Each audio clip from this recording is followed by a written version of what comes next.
오늘 시간에는 세상을 품지 못한 요나라는 제목으로 하나님 말씀 증거하도록 하겠습니다.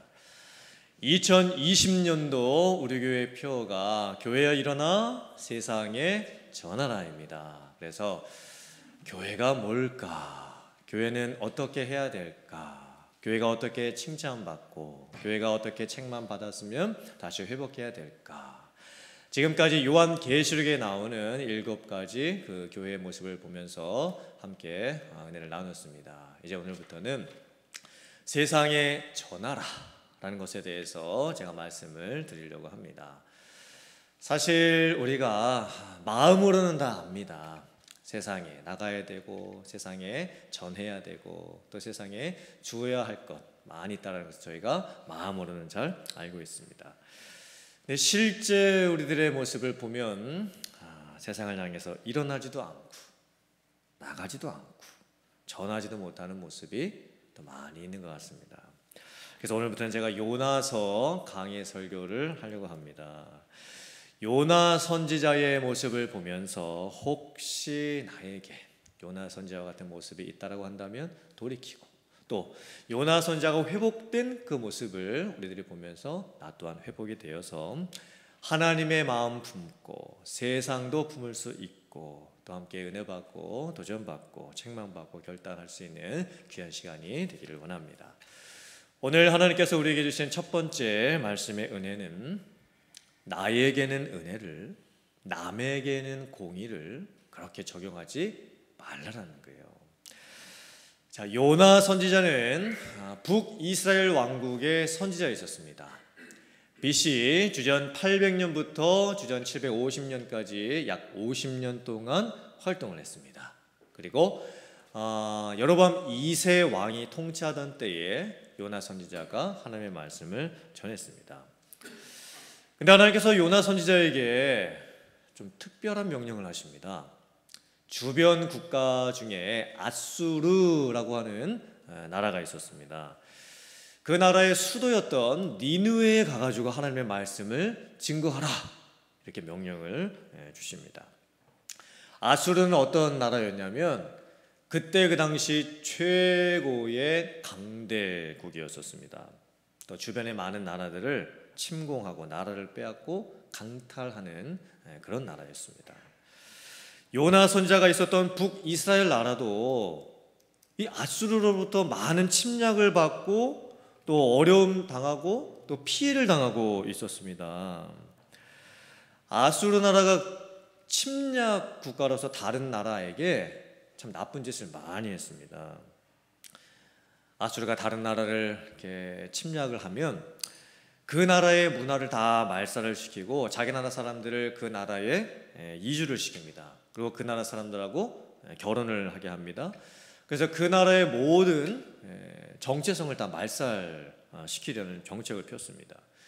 마치 우리나라가 일본 식민지 통치를 당할 때 일본이 우리나라에 와가지고 너무나 많은 그런 나쁜 일을 했던 것과 똑같은 것. 그걸 지금 이제 아수르 국가가 하고 있는 거예요. 아수르 국가는 전쟁의 잔혹함, 또 약탈, 매춘, 또 상업적인 경제적인 착취 등등 너무나 안 좋은 일을 많이 주변 국가들에게 하고 있었습니다. 하나님 이상하시지요.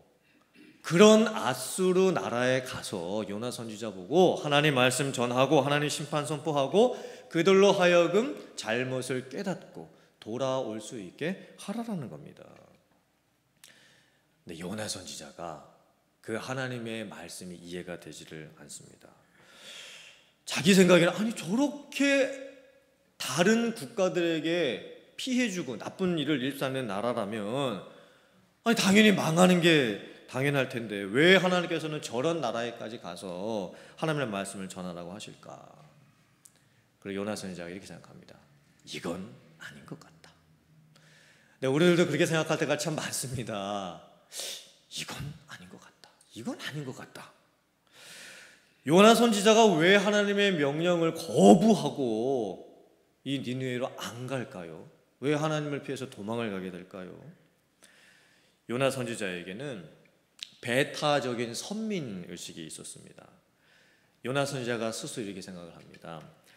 구원은 하나님이 선택하신 이스라엘 백성들만 받는 것이지, 저 아수르 국가는, 니느웨에 살고 있는 저 사람들은 죄 많이 짓고 악하고 강포가 가득하고 우상 숭배 많이 하는 민족들인데, 저런 나라와 저런 민족들은 차라리 망하는 게 마땅하다, 아예 이 세상에 없어지는 게 마땅하다, 이렇게 생각을 하고 있습니다. 그러니까 요나 선지자는 하나님께서 이 아수르, 이 니느웨 백성들을 사랑하시는 것조차 그게 싫은 거예요. 자기 생각에는 아수르, 이 니느웨가 망하는 것이 하나님의 공의에 맞다, 이렇게 생각을 하고 있습니다. 요나 선지자에게 있었던 문제가 뭐였을까요? 선지자의 근본적인 소명과 사명이 뭐겠습니까? 사람들에게, 혹 그 사람들이 하나님을 떠나 있을지라도, 하나님을 믿지 않는다 할지라도, 그런 사람들에게도 가서 하나님의 말씀을 전해주고 하나님의 뜻을 가르쳐주고 그들로 하여금 회개하고 돌이켜서 하나님을 믿고 하나님과 관계가 생길 수 있도록 해주는 것, 그게 선지자의 본질적인 소명과 사명일 겁니다. 근데 요나 선지자가 이렇게 생각하는 거예요. 하나님, 그래도 이건 아닌 것 같습니다. 저 사람들만큼만은 안 됩니다. 저런 나라 저런 사람들은 저는 망해야 된다고 생각합니다. 그러니까 요나 선지자는 세상을 품지를 못하고 있었습니다. 오히려 잘못된 선지자의 자기 논리와 자기 공의로서 눈에는 눈이고 이에는 이다, 이게 지금 적용을 하고 있는 거예요. 근데 우리들도 나의 모습을 가만히 살펴보면 이 요나 선지자와 비슷한 모습이 얼마나 많습니까? 세상을 품는다? 이 거창하게 생각할 필요가 없습니다. 내가 내 옆에 있는 사람을 내가 어떻게 품고 있는지를 내가 살펴보면 됩니다. 우리들도 눈에는 눈이다, 이에는 이이다, 내가 당한 만큼 저 사람에게 갚아준다, 내가 보기에 저 사람은 저런 일 당해도 괜찮다. 그러니까 우리들은 은혜는 나에게 쉽게 적용하고 공의는 다른 사람들에게 쉽게 적용할 때가 참 많습니다. 그러니까 내가 잘못을 하잖아요. 그러면 나한테는 내가 잘못했음에도 불구하고 나에게 은혜를, 또 나에게 관용을, 나에게 좀 은혜를 베풀어 달라고 이렇게 생각을 합니다. 다른 사람이 만약에 잘못을 하잖아요. 그럼 어떻게 합니까? 저 사람한테만큼은 엄중한 공의와 엄중한 대가를 치러야 합니다, 이게 생각을 할 때가 많은 거예요. 내가 다른 사람에게 상처를 줬을 때는 내가 그 사람에게 미안하다는 말 하지 않고도 저 사람이 스스로 알아서 잘 회복하고 잘 해결하기를 원합니다. 그렇게 기대를 합니다. 근데 다른 사람이 나에게 상처 준 것은 내가 또 다 기억을 하고 있습니다. 다른 사람이 나에게 그 상처 줬던 그 사람의 그날의 얼굴 표정, 그 사람이 나한테 했던 그 말, 단어, 말투 다 기억하고 있는 거예요. 그러면 이렇게 생각하죠. 저 사람이 나한테 이렇게 해놓고도 어떻게 저 사람이 정말 뻔뻔하게 얼굴에 아무렇지도 않은 듯 다른 사람들하고 만나가지고 그냥 막 이러고 있는가. 저 사람이 내 한쪽 눈 멍들게 했으니 나도 한번 보겠다. 저 사람 양쪽 눈 언제 시퍼렇게 눈이 멍이 드는가, 언제 저 사람 망하나 내가 한번 봐야 되겠다. 심하면 이렇게까지 생각합니다. 만약에 하나님이 저 사람 그냥 저렇게 놔두시면 하나님도 아니시다, 진짜. 이렇게까지 생각을 하게 될 수도 있는 거예요. 우리들은 나에게는 은혜를 적용하고 다른 사람들에게는 공의를 적용하게 될 때가 참 많이 있습니다. 근데 저희가 그것을 조심해야 될 수 있어야 되는 거예요. 우리는 하나님의 진짜 마음을 알 수 있어야 됩니다. 하나님께서는 아수르 나라, 그 니느웨에 살고 있는 그 사람들까지도 하나님은 사랑하셨습니다. 그 사람들도 회개하고 다시 돌이키기를 원하셨던 거예요. 주변 사람들에게 악을 저지르고 남에게 피해를 주었던 그 사람들도 회개하고 하나님께 돌아오기를 원하고 계셨던 거예요. 그러니까 우리도 그런 하나님의 마음을 품을 수 있어야 되겠죠. 이 시대를 살아가는 우리들에게 참 버려야 될 모습, 깨져야 될 모습들이 많이 있습니다. 교회는 점점 고립되어 갑니다. 그리고 성도들은 점점 이기적으로 변해버리기 시작합니다. 교회는 사실 모이는 것도 잘해야 되겠지만 흩어지는 것은 더 잘해야 됩니다.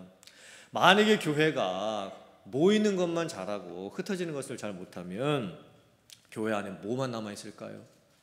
세련된 종교의식만 남아있겠죠. 그리고 세상에 전혀 영향력을 주지 못하는 그런 교회로 전락해버릴 겁니다. 하나님이 아끼시고 하나님이 그래도 찾아가길 원하시고 하나님이 그래도 돌이키길 원하시는 분들이 제 주변에 많이 있습니다. 사실 우리가 직장생활하고 비즈니스 하면서 정말 꼴보기 싫은 그런 직장 상사분들도요, 다 하나님이 사랑하시는 분들인 거예요. 그리고 내 주변에 내가 아는 지인분들이나 내가 또 교회에서 또 같이 신앙생활하는 성도님들 가운데에도 정말 나를 어렵게 하고 정말 내 마음에 안 드는 그런 분들이 있을 수도 있습니다. 하지만 그런 분들조차도 하나님께서는 끝까지 살아가고 계시는 거예요. 끝까지 그분들 향한 마음을 하나님께서 멈추시지를 않으십니다. 내가 교회 안에서 많은 수고도 하고 봉사도 하고 있지만 내가 내 가정이나 직장이나 비즈니스나 내가 만나는 사람들에게 내가 믿고 있는 그 예수님을 전해주지 아니하고 소개해주지 않는다라고 한다면 이건 정말 너무나 심각한 이기적인 신앙에 내가 빠져 있는 겁니다. 누가복음 15장 7절 말씀 화면 보시고 같이 봉독해 보겠습니다. 시작. 내가 너희에게 이르노니 이와 같이 죄인 한 사람이 회개하면 하늘에서는 회개할 것 없는 의인 99으로 말미암아 기뻐하는 것보다 더하리라. 아멘. 사랑하는 성도님들, 저희도 오늘 말씀을 보면서 우리들이 사람 품기를 원합니다. 그리고 세상도 품어내기를 원합니다. 하나님께서 용서하셨는데 내가 아직 그 사람이 용서가 안 돼서, 하나님이 그래도 저 사람 사랑하는 거 그래서 내가 알겠는데 내 마음에서 아직 저 사람이 용서가 안 되고 받아들여지지가 않는 그런 상황이 혹시 있다라고 한다면 이제는 하나님의 그 마음 나도 품고 내게 적용했던 은혜를 그 사람에게 적용해주고 그 사람에게 적용했던 공의는 나에게 적용을 하면서 왜 하나님께서 그래도 나보고 저 사람에게 가라고 하시는지, 하나님께서 그래도 왜 내가 저 사람을 품으라고 하시는지 진짜 하나님의 그 마음을 헤아림으로써 사람도 품어낼 줄 알고 세상도 품어낼 줄 알고 하나님의 은혜와 사랑을 그들에게 전해줄 줄 아는 성도님들 되실 수 있기를 주님의 이름으로 축원합니다. 아멘. 두 번째, 하나님께서 우리에게 주시는 말씀의 은혜는 하나님 없는 성공은 인생의 실패라는 겁니다. 요나 선지자가 하나님께서 니느웨에 가서 하나님 말씀 전하라고 하셨을 때 도망을 갑니다. 니느웨는 어디였냐면 오늘날 그 이라크 수도 바그다드 북쪽으로 올라가면 모술이라고 하는 도시가 있습니다. 우리가 뉴스에서 이 모술이라는 도시 이름 많이 들었죠? 이라크하고 그 아이시스 그 이슬람 무장 세력 단체들이 서로 내전 일으켰을 때 그 탈환을 서로 했던 그 도시가 모술입니다. 모술. 이 니느웨가 바로 모술인 거예요. 거기로 가서 말씀 전하라고 하셨거든요. 근데 요나 선지자가 도망을 다시스로 갑니다. 다시스는 어디냐면 오늘날로 스페인입니다. 그러니까 정반대 방향으로 지금 도망가고 있는 거예요. 니느웨로 가려면은 북쪽으로 가야 됩니다. 근데 지금 요나 선지자가 서쪽으로 지금 도망을 치고 있습니다. 근데 요나 선지자가 도망가는 모습이 어떤가? 요나서 1장 3절 말씀입니다. 그러나 요나가 여호와의 얼굴을 피하려고 일어나 다시스로 도망하려 하여 욥바로 내려갔더니 마침 다시스로 가는 배를 만난지라. 여호와의 얼굴을 피하여 그들과 함께 다시스로 가려고 배 삭슬 주고 배에 올랐더라. 이 말씀을 보면요, 두 가지 중요한 단어가 있습니다. 첫째는 얼굴이라는 단어입니다. 지금 요나 선지자가 도망가고 있지만 사실은 뭘 피해서 도망가고 있는 거예요? 하나님의 얼굴을 피해서 도망가고 있는 거예요. 그리고 두 번째 단어는 마침이라는 단어입니다. 마침이라는 단어. 하나님의 얼굴 피하면서 도망을 가는데 마침 다시스 가려고 요빠 항구에 도착을 해보니까 거기에 배가 딱 기다리고 있는 거예요. 한번 생각해 보세요. 이게 정말 끝내주는 타이밍 아닙니까? 요나 선지자가 살고 있었던 그 당시의 상황을 보면요, 이스라엘에서 배 타고 스페인 가는 게 이게 쉬운 일이 아닙니다. 항해 여정만 해도 한 몇 개월이 걸치는 긴 그 시간이 필요합니다.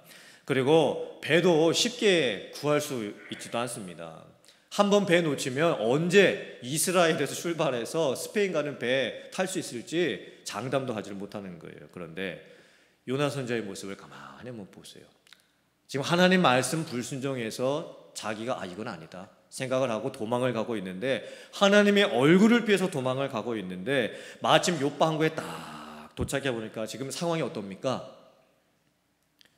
그 배가 자기를 기다려주고 있습니다. 그리고 그들도 같이 있었습니다.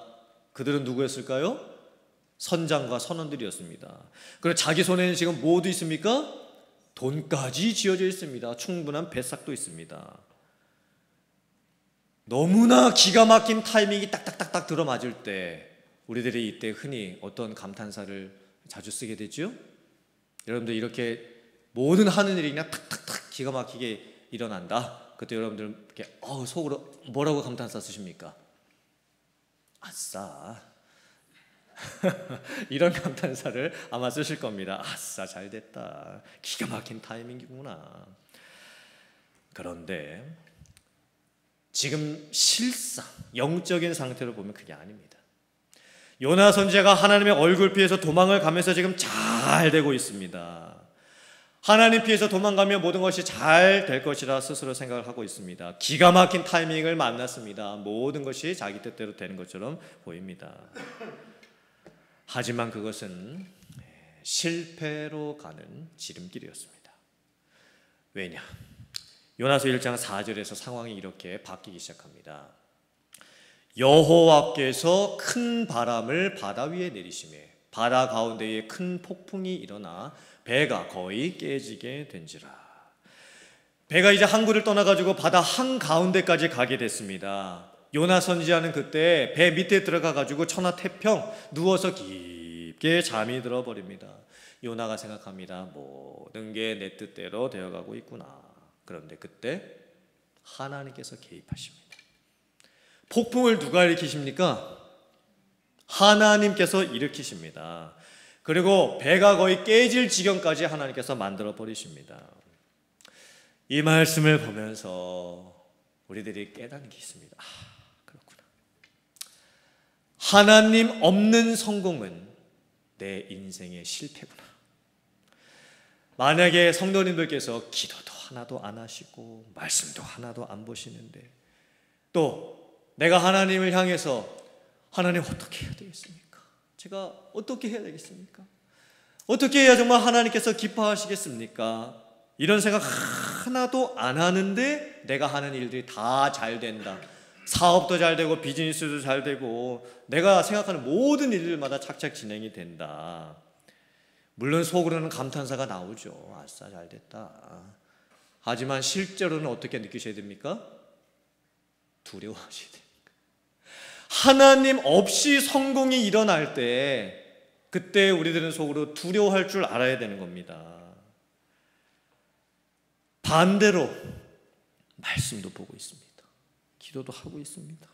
하나님의 영광도 구하고 있고 하나님의 뜻도 구하고 있고 정말 내 것도 다 내려놨습니다.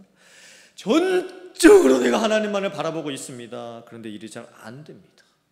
아싸 감탄사는커녕 아이고 정말 어떻게 해야 되냐, 이런 아이고의 감탄사밖에 나오지는 않습니다. 하지만 그런 상황 속에서 만약에 내가 하나님 안에 있다고 한다면 그 상황이 나에게 형통일 수 있습니다. 아멘이십니까? 요셉의 생애가 그랬습니다. 요셉이 나이 17세에 형님들의 질투 시기를 받고 애굽의 종으로 팔려버립니다. 그리고 애굽에 팔려가가지고 몸종이 돼서 보디발 장군의 그 집에서 수종을 들고 있는데 열심히 일했습니다. 충성스럽게 일했습니다. 그런데 간음 누명을 쓰고 감옥에까지 갇힙니다. 감옥에 들어가서도 여러 사람들 만나면서 꿈 해몽을 통해서 하나님의 뜻을 알려주었습니다. 그때 도움받았던 사람들이 말합니다. 내가 감옥에서 나가면 요셉 너 기억해 주겠다. 너한테 도움 주겠다. 그런데 웬걸요? 한 명도 그런 사람이 없습니다. 모든 사람들한테 다 외면당하고 있습니다. 그렇게 요셉이 감옥에서 보낸 세월이 13년입니다. 13년. 그런데 놀랍게도 성경은 요셉의 삶을 이렇게 평가를 합니다. 창세기 39장 20절과 23절 화면 보시고 같이 봉독해 보겠습니다. 시작. 이에 요셉의 주인이 그를 잡아 옥에 가두니 그 옥은 왕의 죄수를 가두는 곳이었더라. 요셉이 옥에 갇혔으나 간수장은 그의 손에 맡긴 것을 무엇이든지 살펴보지 아니하였으니 이는 여호와께서 요셉과 함께 하십니다. 여호와께서 그를 범사에 형통하게 하셨더라. 아멘. 하나님 없이 잘 되는 것은 실패입니다. 하나님 안에서 힘든 일이 생기지만 그것으로 인해서 하나님과 함께하는 것은 형통입니다. 사실 우리가 어떻게 하나님의 눈을 피해갈 수가 있겠습니까? 하나님의 얼굴을 피할 수 있는 사람은 아무도 없습니다. 우리가 하나님 피해서 내가 내 방향으로만 가고 있는데 모든 것이 잘 되어가고 있다? 아닙니다. 그 상황 속에서도 하나님은 나를 보고 계십니다. 나를 살피고 계십니다. 내가 속으로는 잘됐다, 잘 돼가고 있다. 하지만 하나님께서 말씀하십니다. 아니다. 너 지금 큰일 났다. 너 지금 나 없이 잘 되고 있지 않냐. 너 인생 최대 위기다. 이렇게 하나님이 말씀하고 계시는 거예요. 그리고 반대로 주여 밖에는 안 나올 때가 있습니다. 정말 외마디에 이 기도 비명밖에 안 나올 때가 있습니다. 주님, 정말 제가 어떻게 해야 되겠습니까? 정말 어떻게 해야 이 상황 속에서 제가 벗어날 수 있겠습니까? 그렇게 기도할 때 하나님께서 말씀하십니다. 내가 너를 안다. 내가 너를 보았다. 내가 너의 눈물도 안다. 내가 네 마음의 중심도 알고 있다. 내가 너를 향한 너의 생각을 아나니 재앙이 아니요 평안이니라. 힘을 내라. 내가 너와 함께 하길 원한다. 내가 너를 도울 것이다. 내가 너를 붙들 것이다. 하나님의 살피시는 눈, 하나님의 감찰하시는 눈을 여러분들 항상 기억하시고 하나님 피해서 도망가면서 잘 되는 인생, 그게 무슨 의미가 있겠습니까? 하나님 안에 거할 수 있는 인생, 항상 말씀과 주님 손과 십자가 붙들고 나갈 수 있는 여러분들의 삶이 되실 수 있기를 주님의 이름으로 축원합니다. 세 번째, 세상이 교회를 향해서 기도해 달라고 소리치는 것을 우리가 들을 수 있어야 됩니다. 폭풍이 일어나자 난리가 납니다. 사공들이 두려워해가지고 이제 사공들이 자기들이 믿는 각자의 신의 이름을 막 부르기를 시작합니다. 그리고 자기 생명이 이제 위태롭게 되었으니까 배 위에 있었던 물건들을 다 바다에 버리기 시작을 합니다. 얼마나 소중한 물건들이겠습니까? 자기에게 얼마나 필요한 물건들이겠습니까? 얼마나 값나가는 물건들이겠습니까? 근데 지금 자기 목숨이 왔다 갔다 하는 상황이 되니까 저마다 자기가 믿는 신들의 이름을 부르고 그 물건들도 다 지금 바다에 던지는 거예요. 그런 상황에서도 요나 선지자는 뭐 하고 있을까요? 자고 있습니다. 선지자가. 그래서 상황이 어떻게 되는가? 요나서 1장 6절의 말씀입니다. 누가 요나 선지자를 찾아옵니까? 선장님. 그리고 뭐라고 얘기합니까? 자는 자여 어찌 되느냐. 일어나서 네 하나님께 구하라. 혹시 하나님이 우리를 생각하사 망하지 아니하게 하시리라 하니라. 지금 이게 무슨 상황입니까? 하나님을 믿지 않는 선장이 지금 요나 선지를 찾아와가지고 네가 믿는 하나님 앞에 너도 좀 기도해야 될 거 아니냐. 혹시 네가 믿는 하나님이 우리를 불쌍히 여기셔서 우리를 살려주실지 누가 알겠느냐. 지금 이렇게 요청을 하고 있는 거예요. 믿지 않는 선장이 일어나서 하나님을 믿고 있는 요나 선지자를 깨우는 거예요. 그러니까 이게 참 상황이 이상한 상황이죠. 교회여 일어나 세상에 전하라. 사실은 우리가 이렇게 생각할 수 있어야 되는 거예요. 우리가 이렇게 결단할 수 있어야 되는 거예요. 성도님들, 우리가 일어납시다. 우리가 기도합시다. 우리가 나갑시다. 우리가 전합시다. 지금 우리들끼리 지금 그렇게 좀 해야 되는 상황인 거거든요. 근데 이게 역전이 됐어요. 세상이 교회를 향해서 제발 좀 일어나 주세요. 제발 좀 기도 좀 해주세요. 이렇게 지금 부탁을 하고 있는 거예요. 당신은 깨나야 합니다. 교회가 우리를 위해서 기도해 줘야 됩니다. 지금 이렇게 지금 요청을 하고 있는 거예요. 세상의 교회를 비판할 때가 있지요. 하지만 저희들은 그 소리를 잘 들을 수 있어야 됩니다. 그래도 세상이 교회를 향해서 기대하고 있는 것이 있으니까 세상의 교회를 때로는 비판하는 게 아니겠습니까? 요나의 사명이 뭐였을까요? 영적으로 잠들어 있는 사람을 요나가 일어나서 찾아가서 깨워야 되는 사명입니다. 그런데 지금 반대로 되어 있습니다. 요나는 자고 있습니다. 그러니까 이게 지금 상식적으로 이해가 되지 않은 상황입니다. 상식적으로 폭풍이 지금 몰아치고 있고 배가 지금 그렇게 흔들릴 정도가 되면 지금 갑판 위에서는 선원들이 뭐 물건도 다 버리고 있는 그런 상황이 된다고 하면 상식적으로 생각을 하면 어떻게 되는 게 맞는 겁니까? 자기 스스로 깨서 바깥으로 나와 봐야 되겠지요. 근데 요나 선지자가 선장이 와서 자기를 깨울 때까지 자고 있는 거예요. 상식이 신앙을 가르치는 시대가 되어버렸습니다. 세상이 교회를 염려하는 시대가 되어버렸습니다. 그러니까 원래는 신앙이 상식을 가르쳐야 되는 거지요. 근데 신앙이 있는 성도님들도 상식적으로 봤을 때 참 이상한 분들이 있는 거예요. 상식적으로 봤을 때 교회가 참 이상한 교회가 있어 보이는 거예요.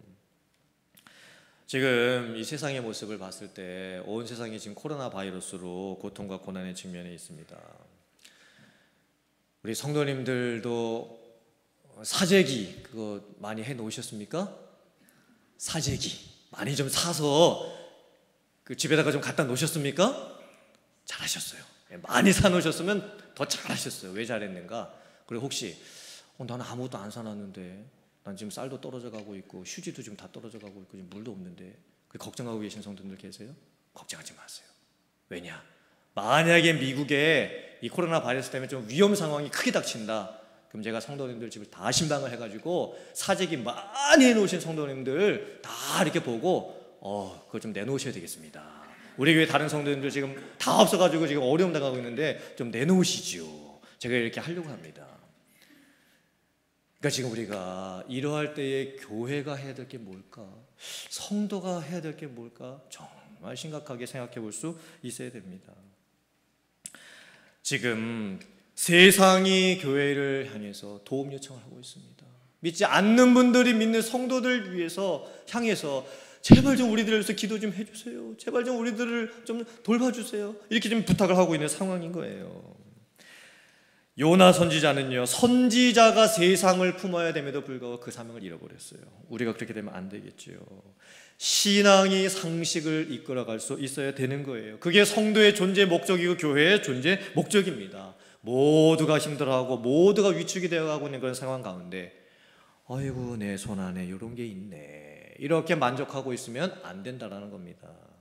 적어도 세상을 위해서 기도할 줄도 알고 내가 작은 것밖에 없지만 그래도 내가 이것을 어떻게 나눌 수 있을까 이런 마음을 품어야 될 줄 믿습니다. 이제 하나님께서 우리에게 주신 선지자적인 그 소명을 저와 여러분들도 다시 한번 깨닫고 우리들이 가야 할 곳으로 일어나 갈 줄 알고 우리들이 품어야 될 사람들도 품어야 될 줄 알고 사명의 자리에 들어가서 하나님께서 우리에게 맡겨주신 그 모든 일들을 잘 감당해 가시는 성도님들 다 되실 수 있기를 주님의 이름으로 축원합니다. 아멘.